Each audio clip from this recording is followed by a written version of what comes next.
காய்கறிகள் விற்கும் பெண் இருந்தால் அவள் தினந்தோறும் கிராமத்திற்கு சென்று அவற்றை மக்களிடம் விற்று அதனால் கிடைக்கும் வருமானத்தில் வாழ்ந்து வந்தாள். இதில் அவளுக்கு குறைந்த வருமானமே கிடைத்தது. என்றாலும் மன நிம்மதியோடு வாழ்ந்து வந்தாள்.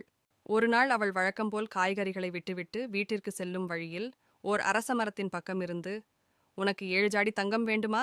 என்று குரல் கேட்டது. அவள் அந்த மரத்தின் அருகில் சென்றாள். "நான் இந்த மரத்தில் வசிக்கும் அரக்கன். இந்த அரச மரத்தின் கீழே 7 ஜாடி நிறைய தங்கம் இருக்கிறது. உனக்கு தேவையானால் எடுத்துக்கொள்" என்றது அந்த குரல்.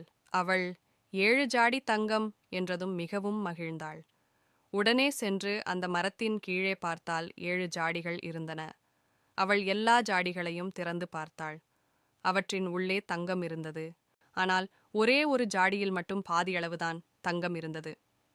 பாதிதானே குறைகிறது, இதை எப்படியும் நாம் நிரப்பிவிடலாம் என்று எண்ணி 7 ஜாடிகளையும் தனது வீட்டுக்கு கொண்டு வந்தாள். வீட்டுக்கு வந்ததும் ஏற்கனவே தன்னிடமிருந்த தங்க நகைகளை பாதியளவு இருந்த ஜாடியில் போட்டாள். பிறகு ஜாடி நிறைய தங்கம் சேர்க்க வேண்டும் என்பதற்காக முன்பை விட கடினமாக உழைத்து பணம் சம்பாதித்தாள்.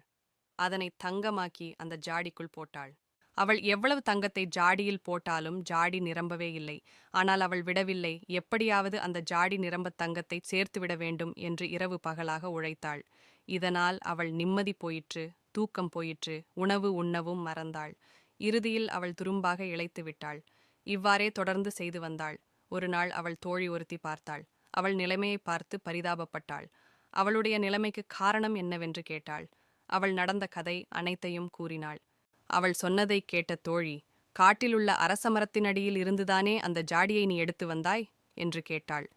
"அட, ஆமாம், உனக்கு எப்படி இது தெரியும்?" என்று தோழி பார்த்து கேட்டாள். அதற்கு அவள், "நானும் இந்த 7 ஜாடி தங்கத்திற்கு ஆசைப்பட்டு என் மன நிம்மதியை கெடுத்துக்கொண்டவள்தான்" என்றாள். "அப்படியானால் நான் இப்பொழுது என்ன செய்வது?" என்று கேட்டாள். "இந்த ஜாடிகளை எடுத்துச் சென்று முன்பிருந்த இடத்திலேயே வைத்துவிட்டு, பேராசையை தூண்டிவிட்டு மன நிம்மதியை கெடுக்கும் உன் 7 ஜாடி தங்கத்தை நீயே வைத்துக்கொள்" என்று அரக்கனிடம் கூறிவிட்டு வந்துவிடு என்றாள் காய்கறி விற்கும் கஸ்தூரி தோழி. கஸ்தூரி மறுநாள் தன் தோழி கூறியபடியே 7 ஜாடிகளையும் எடுத்துச் சென்று அரச மரத்தடியில் வைத்துவிட்டு, தோழி தன்னிடம் கூறியபடியே அரக்கனிடம் கூறிவிட்டு தன் வீட்டிற்கு வந்தாள். அதற்கு பிறகு அவளுக்கு பேராசை முழுவதும் தணிந்திருந்தது. அவள் மன நிம்மதியுடன் வாழ்ந்தாள். நீதி: ஏதாவதொரு பொருளின் மீது நாம் பேராசை பற்றால் நமது மன நிம்மதிதான் கெடும். எனவே ஆசையை அளவோடு வைத்துக்கொண்டு வாழப் பழக வேண்டும்.